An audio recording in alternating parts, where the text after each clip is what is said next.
নমস্কার বন্ধুরা, welcome to ইউনিকন। তো গাইস, আজকে আইপিএল একটা খুব গুরুত্বপূর্ণ ম্যাচ ছিল চেন্নাই সুপার কিংস বনাম গুজরাট টাইটান্সের মধ্যে, এবং সেখানেই গুজরাটের বড় ব্যবধানে চেন্নাই বধ, এবং গুজরাটের এই চেন্নাই বধে কিন্তু আইপিএল এর প্লে অফের লড়াইটা আরো জমজমাট হয়ে গেল। মানে যেরকম একটা পসিবিলিটি দেখা যাচ্ছিল যে কলকাতা আর রাজস্থানের পর হায়দ্রাবাদ এবং চেন্নাই তারা হয়তো ইজিলি কোয়ালিফাই করতে পারে, তবে সেখানে কিন্তু চেন্নাইয়ের এই হারটা বেশ কিছু টিমকে কিন্তু খুব খুশি দেবে। চেন্নাইয়ের এই হারি কিন্তু ডেফিনেটলি দিল্লি, লখনৌ এবং আরসিবি এই তিন টিম কিন্তু খুবই খুশি হবে, তারা একটা আশার আলো দেখতে পাবে। ইভেন কলকাতা নাইট রাইডার্স বা রাজস্থানের মতো টিমেরও একটু সুবিধা হতে পারে, মানে তাদের টপ টুটা কনফার্ম হওয়ার দিকে। বিশেষ করে যদি আমরা কলকাতা নাইট রাইডার্সের কথা বলি, সেখানে কলকাতা নাইট রাইডার্স অলরেডি 16 পয়েন্টে আছে, মুম্বাইকে হারিয়ে দিলে 18 পয়েন্টে পৌঁছেই যাবে, টপ টু কনফার্ম হয়েই যাবে। বাট সেখানে চেন্নাই সুপার কিংস, যারা একটা টপ টু এর দাবিদার তো ছিল বলতে পারো, বাট তারা কিন্তু আর 18 পয়েন্ট অব্দি পৌঁছতে পারবে না, এবং চেন্নাইয়ের নেট রান রেটও ধাক্কা খেয়েছে। 16 পয়েন্টে গিয়েও কলকাতাকে হয়তো চেন্নাই ধরতে পারবে না। সেখানে কলকাতার সামনে দেখো, মুম্বাইকে হারালে বা 3টে ম্যাচের মধ্যে একটা জিতলে কলকাতা এমনি 18 পয়েন্টে গিয়ে টপ টু কনফার্ম করে ফেলবে। বাট দেন যদি কলকাতার জয় নাও আসে, তারপরেও কিন্তু কলকাতা টপ টুতেই থাকতে পারে, যেহেতু চেন্নাই হেরে গিয়েছে। এবং যদি হায়দ্রাবাদ আর একটা ম্যাচ হারে, কলকাতা কোনো ম্যাচ না জিতেও টপ টুতে থেকে যেতে পারে, যে লেভেলের নেট রান রেট কলকাতার আছে। তবে ঠিক আছে, কলকাতা একটা ম্যাচ জিতে গেলে টপ টুটা আরো ইজিলি কনফার্ম করতে পারবে, সেই দিকেই লক্ষ্য থাকবে। বাট হ্যাঁ, কলকাতার চান্স তো বেড়ে গেল সেখানে, তবে তার থেকেও বেশি চান্স বেড়ে গেল কিন্তু দিল্লি এবং লখনৌ এর মতো টিমের, ইভেন আরসিবির মতো টিমের। তো সেই জায়গাতে দেখো, হায়দ্রাবাদের কাছে এখনো সব থেকে ভালো সুযোগ আছে দুটো ম্যাচের মধ্যে একটা ম্যাচ জিতে কলকাতা রাজস্থানের পর আর একটা স্পট নিয়ে নেবার। দেন 4 নম্বর স্পটটার জন্য চেন্নাই কিন্তু এখন 12 ম্যাচে 12 পয়েন্টে আছে। এবার সেখানে চেন্নাইয়ের নেট রান রেট একটু ধাক্কা খেয়েছে। তো সেখানে কি হতে পারে এরপর, চেন্নাইকে দুটো ম্যাচ জিততে হবে, তাহলে কিন্তু চেন্নাইয়ের টপ 4টা কনফার্ম হয়ে যাবে। আমার এটাই বিশ্বাস, চেন্নাই পরের দুটো ম্যাচ জিতলে ডেফিনেটলি প্লে অফসে যাবে। বাট চেন্নাই যদি দুটো ম্যাচের মধ্যে একটা ম্যাচ হেরে যায়, সেখানে কিন্তু সমস্যা হতে পারে। যদি চেন্নাই সেক্ষেত্রে 14 পয়েন্টে লাস্ট অব্দি শেষ করে, সেই জায়গাতে কারা কারা 16 পয়েন্টে এখন অব্দি পৌঁছতে পারে, সেখানে দিল্লি 16 পয়েন্টে পৌঁছতে পারে, লখনৌ 16 পয়েন্টে পৌঁছতে পারে, এবং সেখানে আরসিবিরও একটা 14 পয়েন্টে গিয়ে চেন্নাইকে নেট রান রেটে টপকে ফেলার মতো একটা ব্যাপার থাকবে। যদি ধরো আরসিবি আর চেন্নাই তারা পরের ম্যাচগুলো জিতলো, সেক্ষেত্রে কিন্তু লাস্ট ম্যাচ যেটা আরসিবির সঙ্গে চেন্নাইয়ের ম্যাচ, সেখানে গিয়ে চেন্নাই 14 পয়েন্ট আছে, আরসিবি 12 পয়েন্টে আছে। নেট রান রেটের ডিফারেন্সটা কিন্তু 0.27 এর মতো। সেখানে যদি আরসিবি একটা বড় জয় পায়, সেখানে চেন্নাইয়ের নেট রান রেট কমবে, আরসিবির নেট রান রেট বাড়বে, আরসিবির সামনে সেখানে গিয়ে সুযোগ থাকবে। তবে দেখো, চেন্নাই যেটা সুবিধা সেটা হচ্ছে চেন্নাইয়ের প্রতিপক্ষ কারা এখন আইপিএল প্লে অফসে যেতে গেলে, দিল্লি, লখনৌ এবং আরসিবি। আর এই টিমগুলো কিন্তু নিজেদের মধ্যে ম্যাচ খেলবে। দিল্লির সঙ্গে আরসিবির ম্যাচ হবে, সেই ম্যাচটা যে টিম হারবে সেই টিম কিন্তু চেন্নাইয়ের পথ থেকে সরে যাবে। ইভেন দিল্লির সঙ্গে লখনৌয়েরও ম্যাচ আছে। তবে মজাটা হচ্ছে যে দিল্লির সঙ্গে যে লখনৌয়ের ম্যাচ আছে, সেই ম্যাচটাই হয় দিল্লি নয় লখনৌ, কোনো একটা টিম তো মানে 2 পয়েন্ট পাবেই পাবে। সেই টিমটা 2 পয়েন্ট পাচ্ছে, মানে দিল্লি অথবা লখনৌয়ের মধ্যে একটা টিম সেখানে 14 পয়েন্টে পৌঁছেই যাচ্ছে। এবার যদি সেই টিমটা, তাদের যে আরেকটা ম্যাচ আছে, দিল্লির সঙ্গে আরসিবির ম্যাচ আছে এবং লখনৌয়ের সঙ্গে তারপর গিয়ে লাস্টের ম্যাচটা আছে মুম্বাইয়ের, যদি লখনৌ সেই ম্যাচটা যেতে বা দিল্লি সেই ম্যাচটা যেতে, সেখানে দিল্লি এবং লখনৌয়ের মধ্যে একটা টিম তো 16 পয়েন্টে যাচ্ছেই। বা ধরো দিল্লি দুটো ম্যাচ জিতলো, লখনৌকেও হারালো, আরসিবিকেও হারালো, সেখানে দিল্লি 16 পয়েন্টে যাচ্ছে, বা লখনৌ দিল্লিকে হারালো এবং মুম্বাইকে হারালো, সেখানে লখনৌ 16 পয়েন্টে যাচ্ছে। মানে দিল্লি এবং লখনৌয়ের মধ্যে একটা টিম কিন্তু 16 পয়েন্ট অব্দি যেতে পারে। সেখানে যদি চেন্নাই একটা ম্যাচ হেরে যায়, তারা সেখানে 14 পয়েন্টই আটকে যাবে।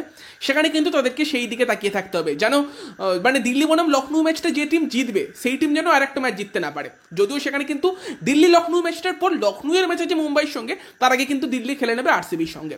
সেখানে কিন্তু সেটা চেন্নাইয়ের একটা দেখার বিষয়, যে দিল্লি এবং লখনৌয়ের মধ্যে কিন্তু এখন একটা টিম 16 পয়েন্ট অব্দি পৌঁছতে পারে, এবং সেখানে চেন্নাই যদি দুটো ম্যাচের একটা ম্যাচ হেরে যায়, সেখানে তারা 14 পয়েন্টে আটকে যাবে, এবং তাদের কিন্তু কোয়ালিফিকেশনটা সেখানে কিন্তু নাও হতে পারে। সেটা একটা বড় কিন্তু চিন্তার জায়গায় চেন্নাইয়ের সামনে থাকবে।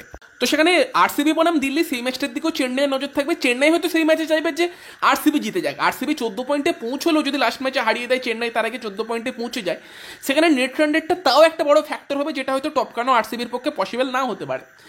তো এই দিকগুলোর নজর থাকবে। সেখানে কিন্তু চেন্নাই একটু চাপে আছে, চেন্নাইকে কিন্তু পরের দুটো ম্যাচে দুটো জিততে হবে। যদি চেন্নাই একটা ম্যাচ হারে, সেক্ষেত্রে কিন্তু অন্য টিমগুলোর দিকে তাকাতে হবে সেক্ষেত্রে।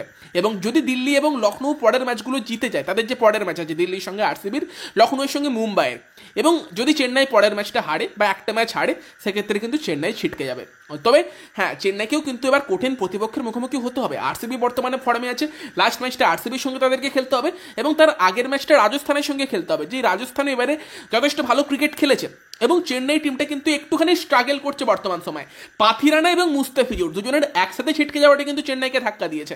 চেন্নাইয়ের বোলিং পাথিরানা ছিটকে যাওয়াতে আই থিঙ্ক অনেক দুর্বল হয়েছে, মুস্তাফিজুরও ভালো করছিল, সেও চলে গিয়েছে, সেটা কিন্তু চেন্নাইয়ের একটা বড় কারণ এরকম মানে বাজে বোলিং পারফরমেন্সের পেছনে। এবং আজকে তো উইকেটের পেছন থেকে মহেন্দ্র সিং ধোনিকেও অসহায় লাগছিল যখন শুভমান গিল আর সাই সুদর্শন ব্যাটিং করছিল, মানে উইকেটের পেছন থেকে ধোনি খেলা ঘুরিয়ে দেয় এরকম একটা কথা আছে।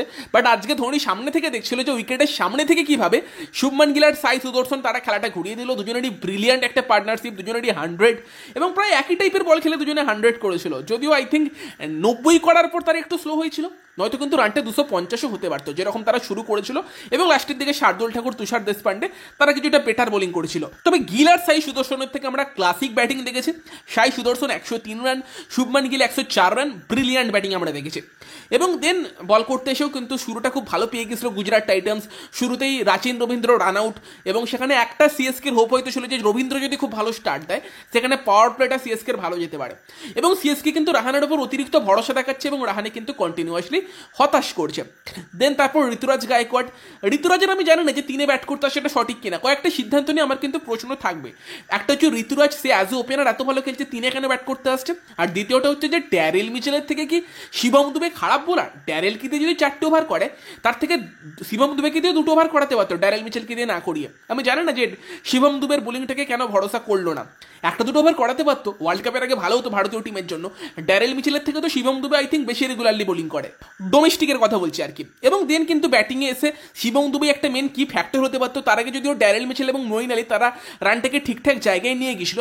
মিচেল ভালো ব্যাটিং করে, 34 বলে 63 রান করে, ভালো ইনিংস ছিল সেগুলো। এবং মঈন আলীও কিন্তু একটা ওভারের মধ্যে টানা 3টে 6 মারে। তারপর কিন্তু ম্যাচটা একটু জমছিল, শিবম দুবে এসেও কয়েকটা হিট করে। তবে দেন আস্তে আস্তে উইকেটগুলো পড়তে থাকে এবং মোহিত শর্মা, গুজরাটের বোলিংয়ের কিন্তু মেন ফ্যাক্টরটা মোহিত শর্মা ছিল। মোহিত শর্মা বল করতে এসে 4 ওভারে কত দিয়েছে? 31 দিয়ে 3টে উইকেট নিয়ে গেছে, গেম চেঞ্জিং স্পেল। তো ওখানে মোহিত শর্মা এসে কিন্তু সিএসকে সব আশা শেষ করে দেয়। লাস্টের দিকে ধোনি ব্যাট করতে আসে এবং ধোনির সামনে স্পিন দিয়ে দেওয়া হয়, রশিদ খানকে আনা হয়। মানে আমার যে প্ল্যানিংটা ছিল সেটা কিন্তু এখন সব ক্যাপ্টেনরাই বুঝতে পারছে ভাই।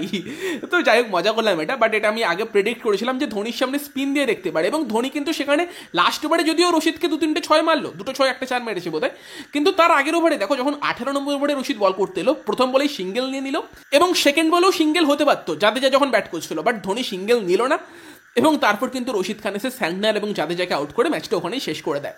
লাস্ট ওভারে গিয়ে যখন খেলা বেরিয়ে গেছে ধোনি অবশ্যই কিছু হিট মারে, ধোনি ফ্যানেদের কিছুটা আনন্দ হয়তো হবে, বাট সিএসকে কিন্তু এই হারটার ফলে একটু চাপে পড়ে গেল এবং পরে 2টো ম্যাচে 2টো জিততে হবে নিজেদের দমে কোয়ালিফাই করতে গেলে, নয়তো কিন্তু ক্যালকুলেটার নিয়ে বসতে হবে। বাকি আমার একটা ফেভারিট বোলার আজকে খেলছিল, বাট পারফরমেন্স দিতে পারলো না সেই লেভেলের, মার খেয়ে গেল কার্তিক ত্যাগী। তবে কার্তিক ত্যাগীকে যারা ফলো করেছে মনে হচ্ছে না কার্তিক ত্যাগী একটু বোলিং অ্যাকশনটা চেঞ্জ করেছে, সেরকম কিন্তু মনে হচ্ছে। তবে বাই দ্য ওয়ে কালকে কলকাতার সঙ্গে মুম্বাই ইন্ডিয়ান্সের একটা ভালো খেলা আছে। তবে রবিবার দিন কিন্তু ভীষণ গুরুত্বপূর্ণ 2টো ম্যাচ আছে। সেখানে কিন্তু চেন্নাই সুপার কিংস রাজস্থান রয়্যালসের এগেনস্টে খেলবে। সেই ম্যাচটা চেন্নাইয়ের জন্য একটা মাস্ট উইন টাইপের ম্যাচ, সেই ম্যাচের দিকে নজর থাকবে। কেকেআর ফ্যানেরা সেই ম্যাচটার দিকেও নজর রাখতে পারো, কারণ রাজস্থান হেরে গেলে কিন্তু কলকাতার 1 নম্বরে থাকার একটা সম্ভাবনা আরও বেড়ে যাবে এবং চেন্নাই হারলে কিন্তু চেন্নাইয়ের প্লে অফসে খেলার সম্ভাবনা কমে যেতে পারে কিছুটা। এবং রাত্রিবেলাতেও কিন্তু দিল্লি ক্যাপিটালস এবং রয়্যাল চ্যালেঞ্জার্স ব্যাঙ্গালোরের ম্যাচ চাই, সেই ম্যাচটার দিকেও নজর রাখতে পারো। সেই ম্যাচটাও কিন্তু একটা ভালো ম্যাচ হবে। যে টিম হারবে সেই টিমের তো মোটামুটি আইপিএল শেষ হয়ে যাবে, বাট যে টিম জিতবে তারা কিন্তু প্লে অফসের দৌড়ে টিকে থাকবে। চেন্নাই সুপার কিংসকে তারা কিন্তু একটা চ্যালেঞ্জ ছুড়বে, বিশেষ করে দিল্লির মতো টিম জিতে গেলে সেই চ্যালেঞ্জটা কিন্তু চেন্নাইয়ের কাছে আরও বাড়বে। সেই জায়গাতে কিন্তু রবিবার খুব সুন্দর 2টো ম্যাচ আছে।